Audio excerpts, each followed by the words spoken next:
Hola amigos de la República, mi nombre es Enrique Patriau y bueno, como ustedes saben, hoy se cumple un año, el primer año de la presidencia de Martín Vizcarra y el presidente ha tenido la gentileza de concedernos una entrevista dada la fecha especial. Muchas gracias.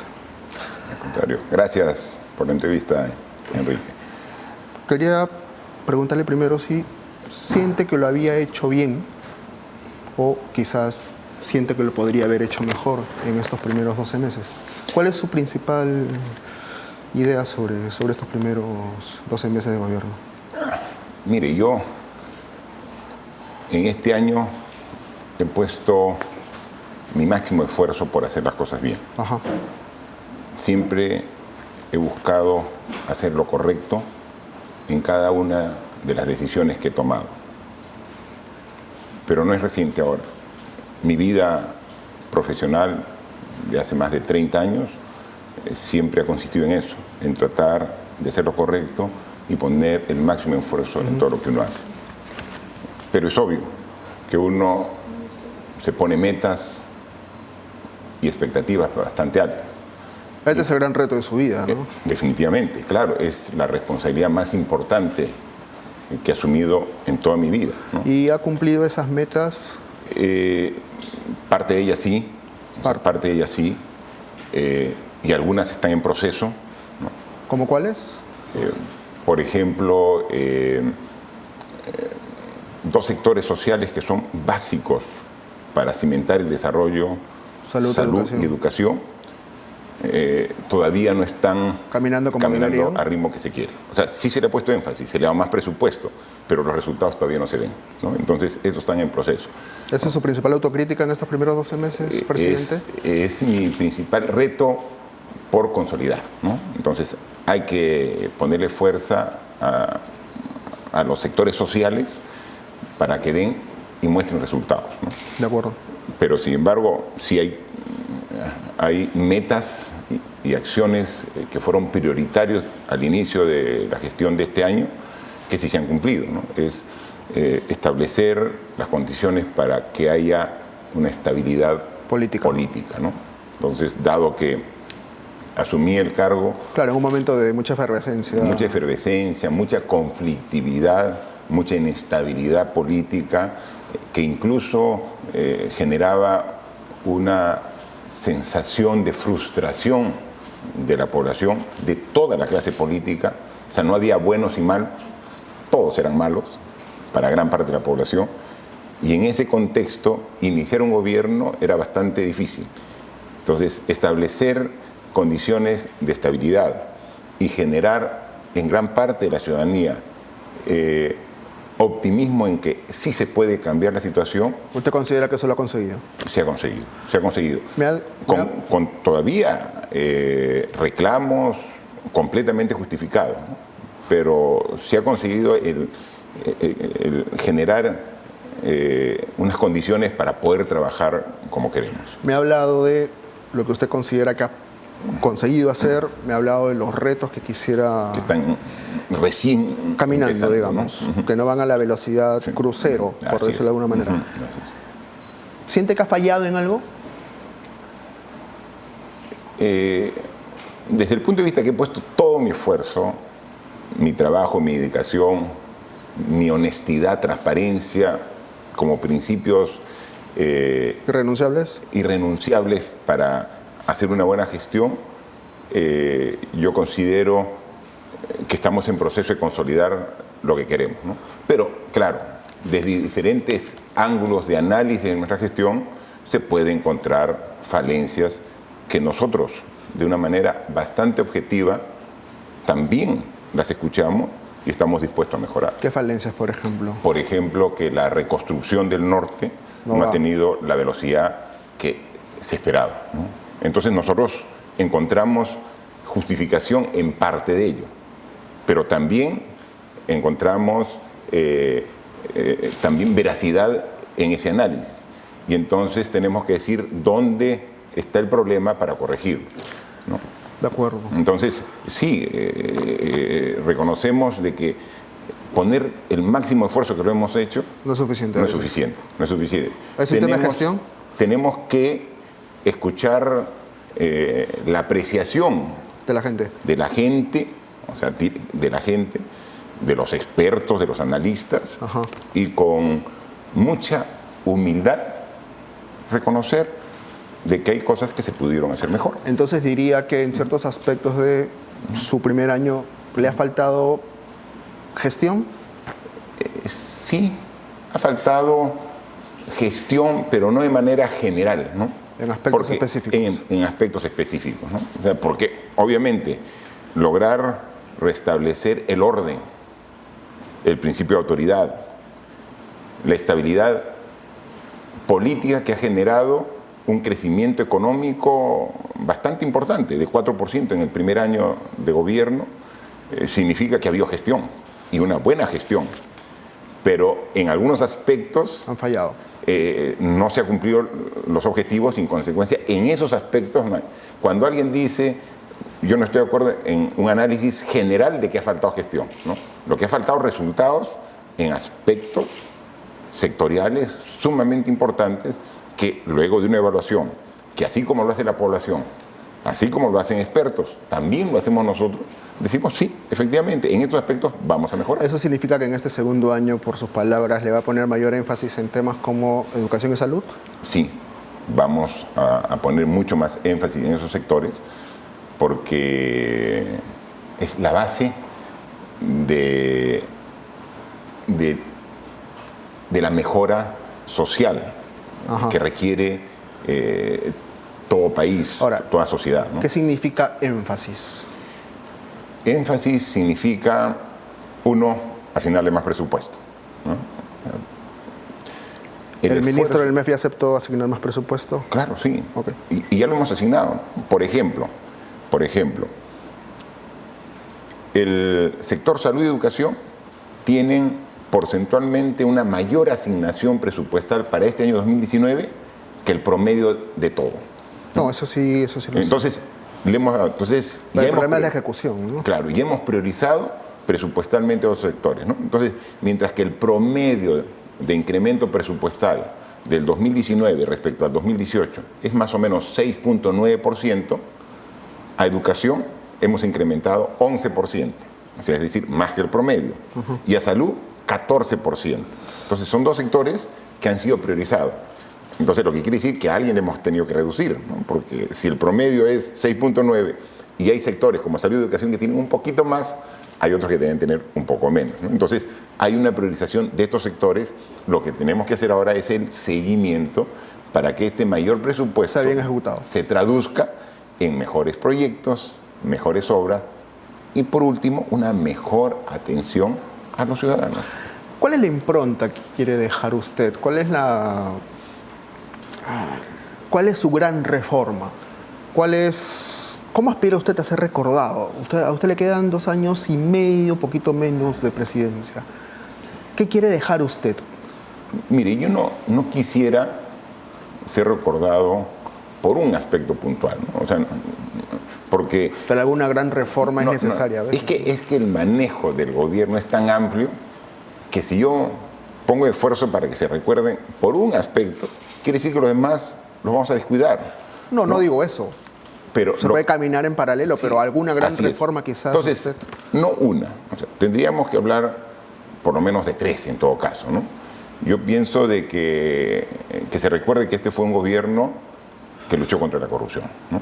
O sea, no solamente de la boca para afuera, sino con hechos concretos, ¿no? Es decir... De la boca para adentro. En general, con acciones. O sea, lucha contra la corrupción. 1. 2, que tuvo una visión del país descentralista, donde tenemos que atender las demandas de todos los peruanos por igual. Y hay peruanos que están dejados de lado hace décadas, ¿no? Entonces, ver las demandas que hacen las comunidades andinas, lo que hacen las poblaciones de la selva, que han estado realmente olvidadas. Entonces, una visión territorial. Y la tercera, si quisiéramos hablar, que fue el gobierno que mejoró el nivel de vida de los peruanos, traducido en estos indicadores sociales de salud y educación, donde vamos a mejorar al 2021 para que podamos nosotros sentar las bases para que el próximo gobierno continúe con los lineamientos que hemos planteado. Se ha planteado desde el MEF la reducción de la pobreza en 3 puntos Sí. hacia el 2021. Ahora, ¿no es un objetivo poco ambicioso? Mire, si consideramos que el año previo a nuestra gestión, la pobreza no solamente no disminuyó, sino creció un punto. La pobreza monetaria, sí. ¿Se da cuenta, no? Encontramos el país con que el indicador más importante es la pobreza, porque condensa una serie de indicadores económicos y sociales. En todo caso, ¿está seguro que se va a poder reducir a 18? Sí, y por eso nosotros esperamos pacientemente los resultados del INEI de la pobreza del año 2018. Pero por evaluaciones de indicadores de manera indirecta que tenemos como gobierno, tenemos la seguridad de que este año nuestro primer año de gobierno va a por lo menos en un punto reducir la pobreza. Usted subió en las encuestas, aunque ese ascenso ya se detuvo, es verdad, pero de manera leve, ¿no? Y ha comenzado a bajar algunos puntos. Este discurso anticorrupción, que fue el que caló en un inicio, esta narrativa poderosa de la lucha contra la corrupción, ¿no se estará agotando ya? Mire, yo pienso que ese discurso se va a agotar cuando hagamos retroceder la corrupción, cuando castiguemos a los corruptos, cuando los que se han aprovechado de cargos en el Estado para beneficio propio estén donde corresponde, en la cárcel. Ahí se acaba el énfasis en la lucha contra la corrupción. Antes no podemos dejarlo. No, yo no digo que usted lo deje. No. Lo que le estoy planteando es que quizás el discurso anticorrupción ya dejó de calar en la gente. Pero es que nosotros nos hemos planteado luchar contra la corrupción no como una medida efectista para subir en las encuestas, sino como una cuestión de principios. Una cuestión de principios de convicción. O sea, si no disminuimos la corrupción, no vamos a poder ser sostenibles en la disminución de la pobreza. 10.000 millones de soles al año se van en los corruptos. De acuerdo. Metámonos al tema de la corrupción, entonces.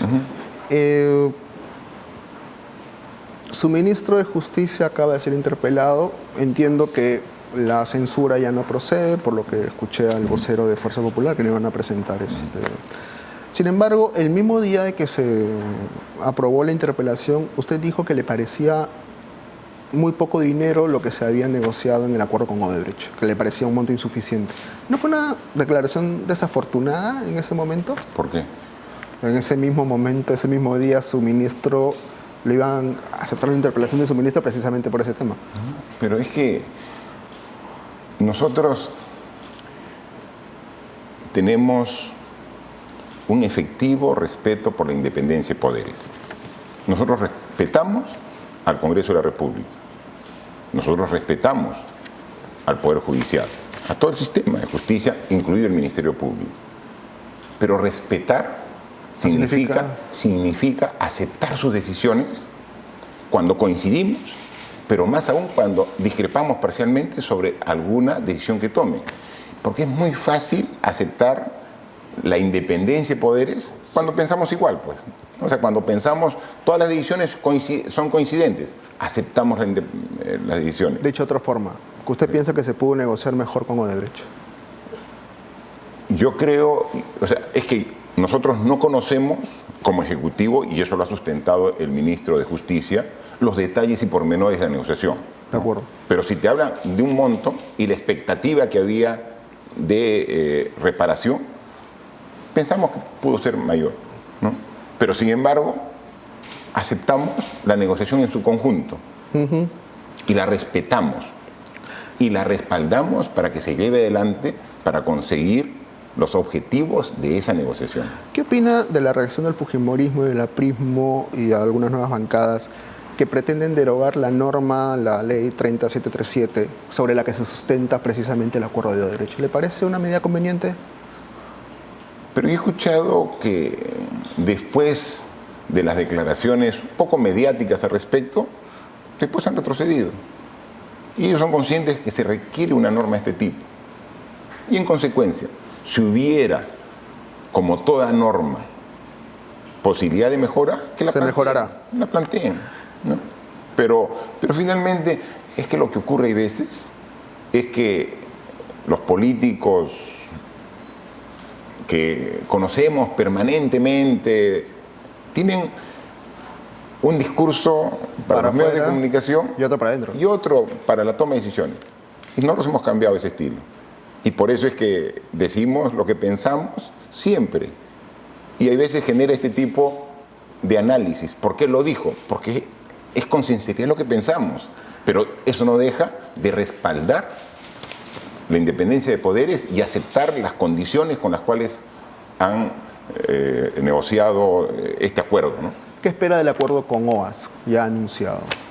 Yo pienso de que, dado que ha sido también otra gran fuente de corrupción, se haga el mismo esfuerzo que con Odebrecht para que se determine nuevamente este canal de corrupción con responsables que en algunos casos son coincidentes. O sea, hay corruptos que han usado a Odebrecht y a OAS, y hay corruptos exclusivos de cada uno, ¿no? Independientemente de ellos, tenemos que castigarlo, porque uno de los principales problemas para que la corrupción continúe es la impunidad. De todos saber quiénes eran los que han intervenido en este tipo de contratos con delitos, con faltas, con ilegalidades, y que no les pase nada. Entonces tiene que castigarse severamente a los corruptos, privados y públicos, porque como lo hemos dicho en reiteradas oportunidades, la corrupción se da porque hay un corruptor y un ente receptor. Entonces, y eso, los dos deben ser castigados ejemplarmente. Ajá. En el Congreso, por ejemplo, la investigación contra el ex fiscal de la Nación, fiscal supremo Aún Chávarri, aún no es aprobada. Donaire, el congresista sentenciado, sigue participando. ¿Qué mensaje están dando los congresistas con estas actitudes, el Congreso con estas actitudes? Es un mensaje de tolerancia a hechos irregulares, ¿no? Porque finalmente no es el Congreso el que sentencia, ¿no? Sí, ¿no? Pero tiene que posibilitar para que el Poder Judicial haga su trabajo. ¿Le preocupa esa actitud? Sí, claro que nos preocupa. ¿Le preocupa que su ministro Bruce haya sido involucrado en esta investigación preliminar sobre el tema de los temerarios? Toda investigación tiene que recibir las facilidades para que lleguen hasta la conclusión. Y en esta no debe ser la excepción. En esta no debe ser. Es más, cuando justificada o injustificadamente, incluso a mí como presidente de la República, me han querido involucrar en un hecho irregular, lo he dicho, investiguen. Por lo de su empresa familiar. Por supuesto. Y yo soy el primer interesado en que investigue. Porque como lo he dicho, si estoy poniendo tanto énfasis en la lucha contra la corrupción, es porque tengo la autoridad para hacerlo. ¿Le ha preguntado a Carlos Bruce sobre esta investigación? No, porque recién esto se ha hecho el día de ayer público, y ayer estaba yo en una visita de trabajo a Chile, ¿no? Sí, entonces, pero obviamente lo va a preguntar y siempre, como debe ser, tiene que hacer el descargo hacia el interior y también hacia el proceso del Ministerio Público que corresponde, ¿no? ¿Lo va a mantener como ministro a pesar de esta investigación? Tengo que ver de qué se trata, ¿no? O sea, finalmente tenemos que ver qué fase de investigación hay y qué sustento hay para la misma, ¿no? Pero, como le digo, todas y cada una de nuestras acciones han sido coherentes con la posición que tenemos como gobierno de luchar contra la corrupción. Y eso le ha ganado también mensajes duros, ¿no? Hay varios que se le han prendido, ¿no? Por ejemplo, Alan García le dedica varios mensajes. No le voy a pedir que le responda, pero sí me da curiosidad saber algo. ¿Los lee? No. No. No los leo. ¿No los toma en cuenta? No, hay que aprovechar de la mejor manera el tiempo. O sea, como si le escribiera un fantasma, digamos. No sé, no lo leo, no sé, desconozco. Ajá. Desconozco mayormente. Otro tema importante, conectado con el tema de la corrupción, bueno, que fue un poco el desenlace de todo esto de los audios, es el tema de la reforma. Desde fuera uno siente la sensación de que la velocidad ha disminuido, que estábamos en quinta y estamos en tercera, digamos. Quizás es porque hemos encontrado una cuestita. Hay que poner tercera para subir y luego nuevamente pensamos. ¿Cuál es la cuestita? ¿El Congreso? Sí, es un poco un tema de coyuntura. Nosotros creemos que para que las reformas que planteamos y que no vamos a dar marcha atrás ni vamos a bajar el ritmo de la reforma, se requiere dos temas conceptuales bien claros. Uno es que sean planteadas de manera racional y para ello hay que pedir a expertos que nos recomienden el camino. Lo hemos hecho en la reforma judicial y lo hemos hecho en la reforma política, ¿no? Hay dos comisiones de gente que con objetividad han hecho su propuesta. Yo pensé que lo iban a mandar de frente al Congreso. No, pero a ver, es ahí donde le explico cuál es la idea. Porque uno es eso, es el sustento técnico, legal, administrativo, funcional, constitucional de lo que se propone, ¿no? Entonces, ese es importante. Pero también es importante que las reformas tengan un sustento social. Es decir, que la población vea y entienda que con ello van a mejorar su situación. O sea, la reforma no es un hecho teórico para atender una demanda institucional, no. O sea, el concepto de la reforma es que mejore el nivel de vida de todos los ciudadanos. O sea, esa es la reforma. Una reforma que no se traduzca en la mejora del ciudadano no sirve. O sea, si la reforma no mejora la vida del peruano, es inservible, estamos de acuerdo. No sirve. No sirve para que se hace ninguna reforma. Si no sería una de las 30.000 leyes que existen que no sabemos por qué hay tantas. Entonces, la reforma tiene que finalmente mejorar el nivel de vida del ciudadano. Esas son las reformas que cambien la estructura del Estado para mejorar al ciudadano, que le den confianza, que sepa que hay mejores instituciones. Entonces, la judicial del sistema de justicia, dijimos, está la propuesta de los expertos, lo hacemos nuestra, la llevamos al Congreso y luego viene el referéndum, que es la validación social de la reforma, ¿no es cierto? Exacto. Ahora con la reforma política ya no podríamos tampoco, creo que no están dadas las condiciones para hacer un nuevo referéndum. Entonces, hacemos el análisis conjunto. Tenemos la reforma política, ya la hemos recibido. Entonces ahora la hacemos pública y la compartimos con la sociedad civil.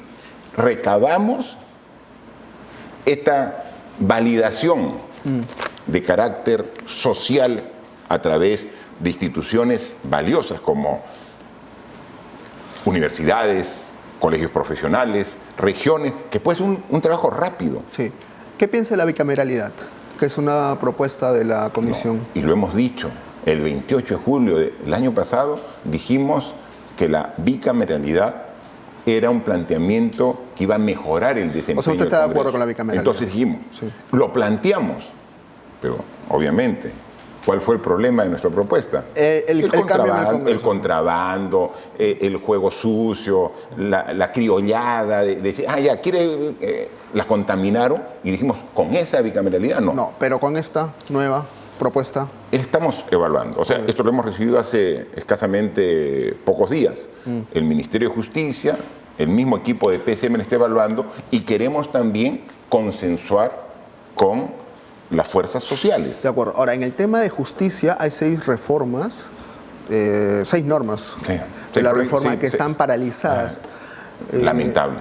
Es lamentable, es ¿no? lamentable, ¿no? O sea, mire.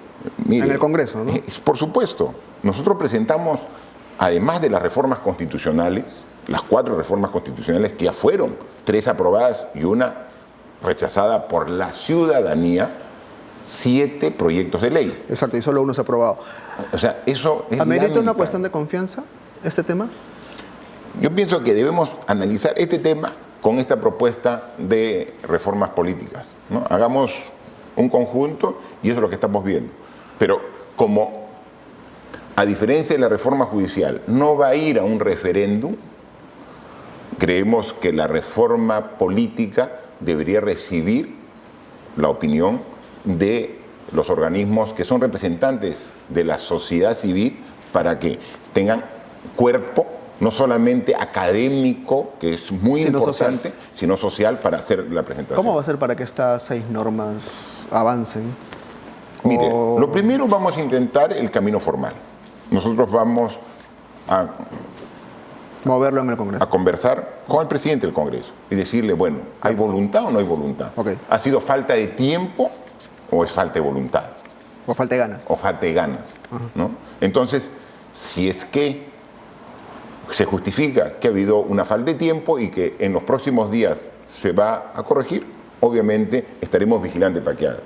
Si no, si en caso no hay voluntad, hay que buscar los mecanismos constitucionales que permitan no ser burlados. O sea, y cuando digo no ser burlados, es que la población no sea burlada. Cuestión de confianza es un camino constitucional. Es parte de ello, claro, pero hay que analizar en su momento, ¿no? Hace un par de semanas la fiscal Zoraida Ábalos dijo que había pedido más presupuesto y que todavía no le respondían el teléfono. Palabras más, palabras menos, ese fue el mensaje. Bueno, no solo no le respondí el teléfono, sino le he recibido personalmente. Okay. La semana pasada, el lunes, ha estado aquí en el despacho, ha venido con la gerenta general del Ministerio Público, también ha venido con la responsable de presupuesto, y yo le he recibido aquí con el ministro de Economía y Finanzas y la directora general de Presupuesto Público. Hemos puesto en contacto los equipos y hemos dicho, si queremos luchar contra la corrupción, vamos a darle todo el respaldo financiero que requiere el Ministerio Público, pero hay procedimientos que hay que cumplir. Y entonces que se pongan de acuerdo los equipos técnicos y que se justifique las demandas adicionales, y ha recibido el compromiso del presidente, la fiscal de la Nación, que vamos a atender sus demandas. Presidente, en aras de la transparencia, ¿ha vuelto a tener alguna reunión secreta o no? Ni secreta ni escondidas con nadie. O sea, lección aprendida. Lección aprendida. Y lo dijimos, hicimos una autocrítica, ¿no? Si hay algo malo que hemos dicho cuando dice hay autocrítica, son esas reuniones. A partir de ahora, soy representante del Estado, de todos los peruanos, y lo que reclama es máxima transparencia. O sea, todas las reuniones, obviamente, con el registro que corresponde, son atendidas de manera transparente, con el acceso a la información que cualquiera requiera. Chinchero marcó su salida del MTC. Usted recordó al inicio, cuando nos presentamos, que yo lo entrevisté precisamente en su departamento luego de ese trago amargo, digamos, ¿no? Y definió su refugio temporal allá en el invierno canadiense. Congeladora. Sí. Ahora usted ha retomado el tema, Chinchero. Pero ¿qué le responde a las opiniones? ¿Qué responde a las opiniones de especialistas, por ejemplo, sobre la inviabilidad del aeropuerto, o gente relacionada con un tema cultural que advierte el peligro que el aeropuerto significa? Por ejemplo, salió esta carta en la revista Science, que es la revista más prestigiosa del mundo, de 200 personalidades solicitando suspender el proyecto. ¿Le preocupa? Mire, Chinchero, como tal, es una demanda y una necesidad no solamente del Cusco, sino del Perú. Cusco, por Machu Picchu y por el mismo bondades que tiene la región, es el segundo aeropuerto con mayor frecuencia de vuelos del Perú, después de Jorge Chávez. El aeropuerto Velasco Astete, el que se usa actualmente en Cusco, está tan congestionado como está el Jorge Chávez. El Jorge Chávez tiene opciones de crecimiento. En el mismo espacio se va a hacer una pista más. Hace años. Se va a hacer. No, pero ya. No sé, yo lo sé. Pero ya está en proceso. Ya se está construyendo. Yo lo sé, sí. ¿No? Y nosotros hemos trabajado. Hace años, estamos esperando. Claro. Lo mismo, pero en el Velasco Astete no se puede ampliar, ¿no? Como está al centro de la ciudad de Cusco, ya no puedes ampliar. Entonces se tiene que buscar una nueva ubicación. ¿Quién ha definido la nueva educación? Nosotros. Hasta ahí estamos de acuerdo. Hasta ahí estamos de acuerdo, ¿no es cierto? Le estoy preguntando por la viabilidad de una zona arqueológica. Son, un equipo de especialistas de Proinversión, del Ministerio de Transporte, del Ministerio de Economía, a través de la convocatoria de expertos en tema aeroportuario, en tema cultural, han visto y analizado todas las alternativas que tiene la región de Cusco, en las proximidades, obviamente, de los sitios que se pretende visitar. Y ha determinado que la ubicación de Chincheros no lo ha determinado este gobierno. Viene ya de hace 10 años atrás.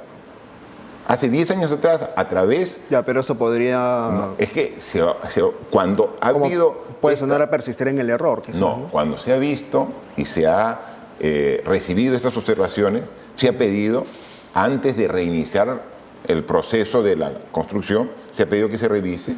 Y los expertos, como le digo, de aeronáutica, de Proinversión, del MTC, determina que no hay otra alternativa. ¿Usted puede garantizar como presidente que no se va a afectar en la zona arqueológica, agrícola? No, lo que se tiene que hacer, como toda obra, ingeniería, como toda obra humana, construir y tener acciones de contingencia ante los problemas que se presentan, que esté establecido. O sea, se tiene que hacer con un procedimiento para la construcción y para la afectación del entorno. Entonces, pero es una ubicación que este gobierno no lo ha definido, ¿no? ¿No lo está tomando como una reivindicación personal dado lo que ocurrió en el 2017? No. Es una obra que se requiere. Bajo ese contexto, también hubo problemas cuando yo era ministro de Transportes para ampliar el Jorge Chávez. Y entonces lo que ahora ya lo hemos logrado destrabar y ya están empezando los trabajos, podríamos hacer una reivindicación. No, son proyectos que realmente son necesarios para el desarrollo normal de las regiones. Presidente, ¿cuál es su entorno político más cercano? ¿Con quiénes conversa usted políticamente hablando? ¿Quién es su equipo más próximo? Como lo he dicho, en reiteradas oportunidades, son los sectores con los cuales gobierno. Es el gabinete. El gabinete. En este primer año, con quien más he conversado sobre las decisiones políticas que he llevado, es con César Villanueva. Con César Villanueva. Y ahora lo hará con Salvador del Sol. Con Salvador. Pero César Villanueva, como congresista que regresa a sus funciones, siempre estará cercano porque hay una coincidencia de la visión que tenemos del Perú, que no era de ahora, sino venía desde nuestras épocas de que ambos éramos gobernadores regionales. Sí, eso es verdad. Se lo preguntaba porque algunas notas periodísticas, usted me imagino que las habrá leído, mencionan su entorno y mencionan con relativa asiduidad el nombre de Miriam Morales, por ejemplo, la secretaria general de Palacio. ¿Tiene tanto poder como se especula? ¿O es mentira? Pero he visto tanta información Yo se lo pregunto. equivocada que ha trabajado en el gobierno regional de Moquegua durante mi gestión. Nunca trabajaba en el gobierno regional de Moquegua, que es incluso familiar de alguien cercano a mí, que es moqueguana cuando es de Purímac. No, o sea, cumple una función. Pero tiene poder, el poder que se le atribuye. Tiene exactamente las atribuciones que están definidas en el reglamento de organización y funciones del despacho que tiene una secretaria general. Ni más ni menos que las atribuciones que están establecidas en los documentos institucionales. Eso es persona de confianza, digamos. Claro, pero para estar en ese cargo tiene que ser de confianza. Pero su rol y desempeño son exactamente las que corresponden al reglamento de organización y funciones. De acuerdo. Está completamente descartado que postule el 2021, ¿no? 100%, 101% descartado. ¿No? Está bien, claro. Eso lo preguntaba, nada más. Y los que me conocen saben que soy una persona de palabra, ¿no? Que respeto siempre mis compromisos. Y eso es un compromiso que sí depende solo de mí, ¿no? A veces asumo compromisos de gestión, hago todo mi esfuerzo para cumplirlos, pero puede que no se cumplan al 100% y haré el esfuerzo de corregirlo para cambiar. Pero este caso, que es una decisión que depende directamente de mí, es una decisión absolutamente definitiva. O sea, no voy a ser candidato, uno, porque yo creo que legalmente no se puede. Ah, ok. Considera que hay un impedimento legal. Y dos, pero siempre hay abogados que dicen podríamos encontrarle la salida. Podríamos encontrarle la salida. No. ¿Le han propuesto? Ni la busquemos, porque por convicción, así como cuando fui gobernador regional de Moquegua, y sí podía ir a la reelección en ese momento, dije no, me voy a dedicar íntegramente hasta que culmine mi mandato de 4 años. Aquí yo soy responsable de la presidencia de la República desde el 23 de marzo del año 2018 y ejerceré mi cargo hasta el 28 de julio del 2021. Ni un día más. Usted llegó a un momento muy convulsionado el 23 de marzo, eso fue lo que me dijo al inicio. Sí. ¿Qué recuerda de ese día? Todo el trajín, la carga emocional tan fuerte. Asumir no solamente una responsabilidad que cambiaba mi vida, sino la de mi esposa, la de mis hijos, completamente, ¿no? De un momento a otro, ¿no? ¿Sintió en algún momento algo similar, no sé, a la pena por Pedro Pablo Kuczynski? No, yo siempre he tenido respeto y consideración hacia él como persona, ¿no? O sea, siempre he tenido respeto y consideración, que lo mantengo. Sé que hay una serie de procesos de investigación, tiene que seguir su curso como corresponde, ¿no? Pero a la persona, al ser humano, me merece respeto y consideración. ¿Es cierto que ese discurso del 23 de marzo lo escribió en el avión? No había dónde más escribirlo. Yo salí el 22 de marzo a las 6 de la tarde de Canadá rumbo a Lima. Llegué a las 2 de la mañana y a mediodía ya estaba juramentando el cargo, yendo a las 11 a la Cancillería. Entonces, el único espacio que había era poner en blanco y negro todas las ideas que tenía para conducir al Perú en esas 8 horas que duró el vuelo desde Canadá hasta Lima, ¿no? Mucho se especuló sobre ese silencio que usted mantuvo los días previos a la salida de Pedro Pablo Kuczynski del gobierno, ¿no? ¿Sabe a qué me refiero? Sí. Muchos incluso insinuaron que había una suerte de conspiración en la que usted participaba. No, digamos, usted ya lo respondió en su momento, lo negó, pero ¿qué piensa ahora de esas teorías que se ventilaron en ese momento? Usted sabe, en el Perú siempre hay espacio para la especulación, para el chisme, sin sustento. Hay que tomarlos como parte de la forma de actuar y operar de algunos interlocutores políticos, ¿no? Okay. Aclaramos y el tema es mirar hacia adelante. Ya me quedan 2 minutos y el último tema que le quería tocar, en realidad eran 2. Primero, el tema del gabinete, que es lo que yo imagino que usted está buscando con ese gabinete recuperar un poco de oxígeno político. ¿Qué vio en Salvador El Solar para nombrarlo premier? Yo a Salvador lo conozco personalmente y he conversado con él incluso antes de aceptar ser candidato a la primera vicepresidencia de Pedro Pablo Kuczynski. Yo fui gobernador de Moquegua hasta el año 2014. El año 2015,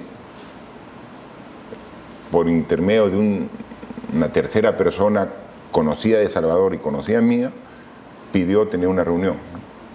Entonces, fue la primera vez que reuní, conversamos en un restaurante, en una cafetería, conversamos con Salvador largo, como 2 horas, sobre las posibilidades que tenía el Perú de encontrar un rumbo para corregir todas las deficiencias que todos éramos conscientes y indiferentemente no actuábamos. Y había una serie de coincidencias, qué debía hacerse. De ahí pasó un tiempo y acepto ser candidato a la primera vicepresidencia con Pedro Pablo Kuczynski. Y mantuvimos siempre conversación. Entonces, no es que a Salvador El Solar lo conozca de toda la vida, no. Pero tampoco es que recién lo busqué para coincidir con él hace 15 días, ¿no? Es decir, desde el año Hay 2015, una relación previa. o sea, ya más o menos hace como 4 años, ha habido con cierta frecuencia motivos de diálogo, análisis, Encuentros. conversación. Sí, claro. Entonces ya había esa coincidencia, ¿no? Y obviamente ahí también aprecié su gran formación, no solamente como abogado que es, ¿no? Sino su gran formación política que tenía, ¿no? Claro, tiene una maestría. Sí, tenía. Entonces, interesante. Que era el tema de fondo y no pues lo que normalmente pueda conocerse de su función actoral. ¿Ha buscado tener un gabinete más político entonces esta vez? Más que político, un gabinete que pueda exponer más lo que estamos haciendo, ¿no? O sea, que no necesariamente es una característica de más político, como se entienda, ¿no? Pero que sí sea Más visible. Más visible, que exponga más lo que estamos haciendo. Porque si bien somos autocríticos en decir que este primer año hay temas que podríamos haberlos hecho mejor, también hay una serie de proyectos y acciones importantes que hemos hecho y que realmente no se conocen. Temas, o sea, para mí me parece un hecho que es totalmente importante que hemos hecho, como el 19 de febrero, recuperar el principio de autoridad, tener presencia en La Pampa para rechazar la ilegalidad de la minería de mercurio, la trata de personas, el sicariato, prostitución infantil, todos los males de la sociedad en una reserva natural en Tambopata, en Madre de Dios, y que todos sabemos que existe y no hacemos nada por ella. O sea, esa muestra de tomar decisiones, por ejemplo, se conoce poco, pero ese puede ser el sello de este segundo año de gobierno. O sea, vamos a recuperar el principio de autoridad para que el Estado comience a tomar las decisiones importantes que generen progreso y desarrollo para el bienestar de todos. Eso que se puede apreciar en La Pampa, que se puede apreciar aquí cerca en Lima, en Gamarra. O sea, vino el alcalde Forsyth para decir: quiero mejorar la Victoria, quiero empezar por Gamarra. ¿Puede ayudar el Ejecutivo? Para eso estamos.